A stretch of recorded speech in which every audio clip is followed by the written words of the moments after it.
Cursor AI is changing how we the programmers will build projects. Because of that, it is very important to be familiar with these two. By the time of recording this video, Cursor has these three important features, and that is agent, ask, and then edit.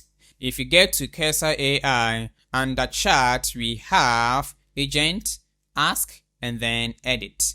So let's differentiate between these three important features. Let's begin with the agent. The first feature is powerful AI assistant. This means that the agent feature is the most powerful and autonomous AI assistant in Cursor AI. And then code-based analysis. This means it can analyze your entire code base and context, complex task handling, which means it can perform multiple actions to solve complex tasks.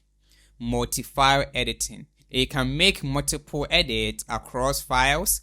Code-based search. It can search through your code base to understand it better. Persistent AI partner. This means it works as a persistent AI coding partner through multiple steps. And lastly, context memory.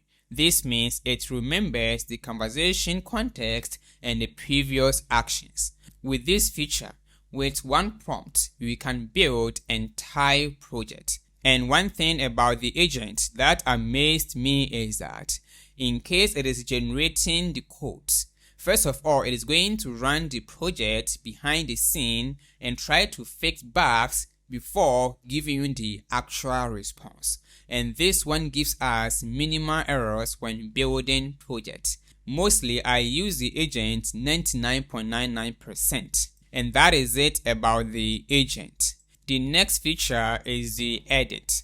As the name implies, the edit feature is more limited and focused.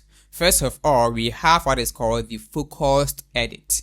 This means it makes targeted code changes to specific files and also perform a single edit operation at a time. Node code-based analysis. This means it doesn't search through or analyze your entire code base, define changes, and that is, it is used for implementing specific and well-defined changes. And lastly, simpler tasks. This means it typically handles simpler tasks than agent.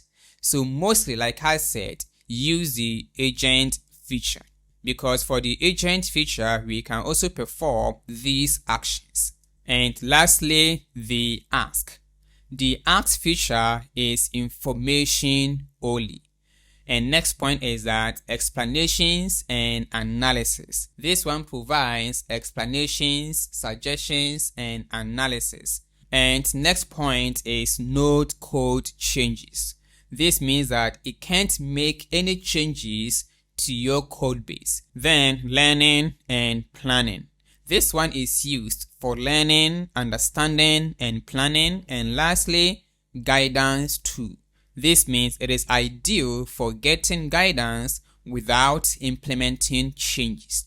And I also use this feature a lot. And let me show you when I use this feature.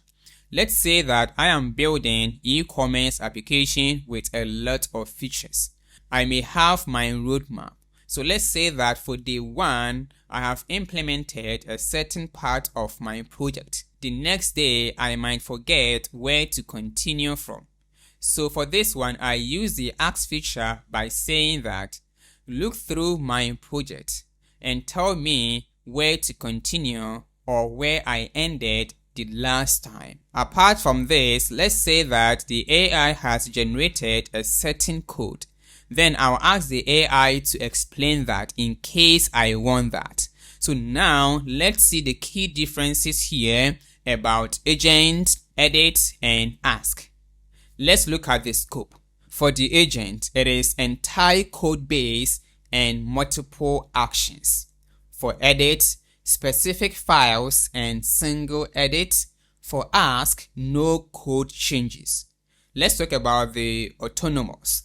For the agent, it can perform multiple steps independently.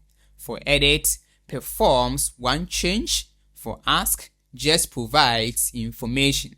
Next is complexity. For agent, it handles complex tasks. For edit, it handles moderate tasks, and ask handles informational requests. Lastly, let's talk about file access. Agent can search and edit across files. For edit, it can modify specified files, and ask is read-only access. At this point, I believe that you've got the clear overview about the differences between agent, ask, and edit.